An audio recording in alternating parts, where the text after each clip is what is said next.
Watch Dogs Legion just got released, and as is the tradition with most Ubisoft games, it wasn't actually playable until they decided to release some kind of patch. On day one of this game, I had horrible performance, frequent bugs and glitches, and my PC even managed to blue screen on me for the first time ever. And this had all happened in under 3 hours of playtime, so I decided to wait a little bit for a patch at that point, which luckily only took a day to come out, and so I decided to see if the game was actually any good in a more desirable state. And I've come to the conclusion that Watch Dogs Legion is a mess of different ideas and concepts that sound great on paper, but due to that classic Ubisoft open world jankiness, none of its elements ever really come together.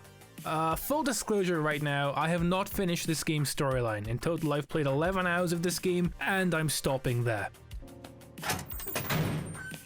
I'll explain why, but I just feel like I've played enough Ubisoft open world games in my time, and if you've played any other Ubisoft open world game, you'll have a pretty good idea of what's going on here too. Watch Dogs Legion is set in the city of London, where a sort of tyrannical PMC called Albion has moved in and assumed control of the city. All in order to stop the hacker group DedSec, or in other words, you. It's your goal in the game to build up a squad of hackers, drivers, builders, anarchists, street musicians, and football fans to fight back against Albion, and reclaim the city of London so you can fly around the place on cargo drones to your heart's content. I'll start off right away by saying that the story here is extremely basic and rarely goes into any sort of depth. Beyond tyranny is bad, there aren't really any interesting themes being explored here. And it's a shame, because Legion could have told us tons of stories about the people of London without resorting to caricatures and stereotypes. If you're coming to this game hoping for some kind of interesting storyline, trust me, you just aren't gonna get it here. And this isn't just me harping on Ubisoft storytelling in general, because I actually quite like the stories from Far Cry 5, Assassin's Creed Odyssey, and even the first two Watch Dogs games.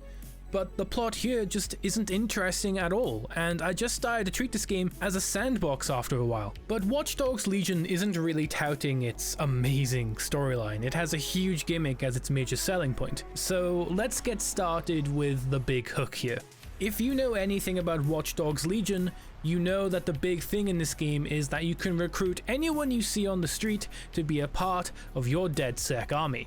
Anyone from this guy to that guy, and even a grandmother or two. And in concept, this is a really cool idea. Hell, even in practice, this is a pretty badass idea until you start to see the flaws. And there's quite a few. First off, a lot of your enjoyment in this game will be based on the kind of characters that you recruit into your team. And since they're all randomized, you might not get the characters that you want. For instance, when I was starting this game up, I wanted to assemble a John Wick-esque super team of hitmen, and one of the first people that were in my team was a Catgirl cosplayer. So any notion of only recruiting very specific kinds of people goes right out the window. But let's say that you do get the kind of characters you want. A stealthy looking character, or a character that looks a bit badass. Well, another thing you have to consider is the voices that they could have.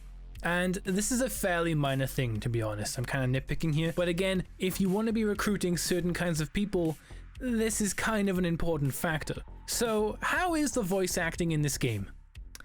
It is awful. You in? Sounds like fun. I like fun. I get it, Ubisoft. You wanted to have a really cool mechanic that is unique against the slew of other open world games out there. A section of the market that, by the way, you have a complete monopoly over. But how can I take any of these characters of mine seriously when they are voiced terribly and the dialogue itself is so terribly written? But how do these different characters actually function in gameplay? Well, for me, this is perhaps the most disappointing aspect of the game, and it's also where the real meat of the issues are. So each character you find will have different skills and items that they can make use of in the world. The most common kind of characters you'll find will most likely have one weapon and maybe one unique attribute, so they won't really have much that sets them apart there. On the flip side, you can get more elite members of DedSec by bumping into them in the open world luckily, or by liberating the different boroughs in London and getting unique people there. And again, in concept, this all works really well and sometimes feels really cool. But let's just say, You take a random person from the street and they have barely any unique skills, and you take them into an enemy outpost and do the objectives, get stuff, do whatever. Alright, let's now do that exact same thing with a professional hitman and see how the gameplay changes. Oh right, yeah, nothing really changes because the gameplay doesn't actually accommodate any real difference. As long as your character is not an old person, they can sprint, climb, kill people, stealth, hack, drive, anything. So really, in terms of the gameplay, there is no real difference between a regular person and a goddamn hitman.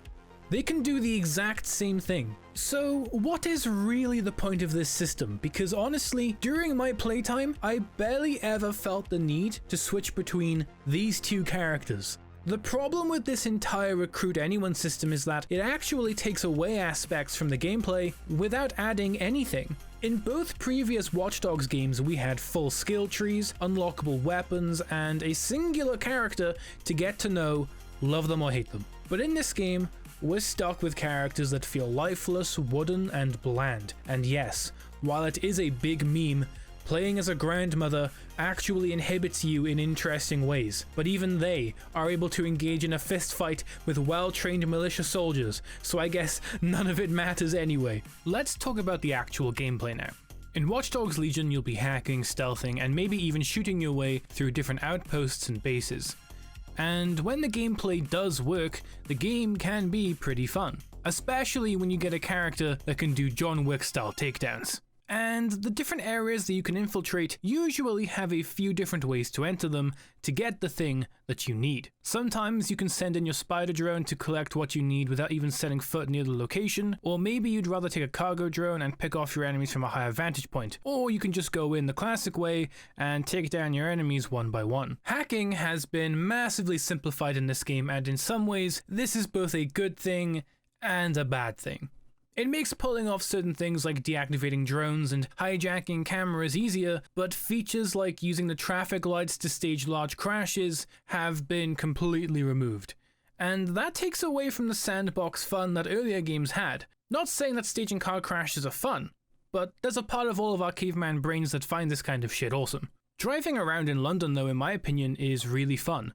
Each car feels pretty good to drive, and this surprised me, considering I thought that the driving in the first game felt like taking a bird onto the road, and the sequel didn't really help much either. I think that the driving in this game strikes a great balance. I especially like these weird bubble taxis too.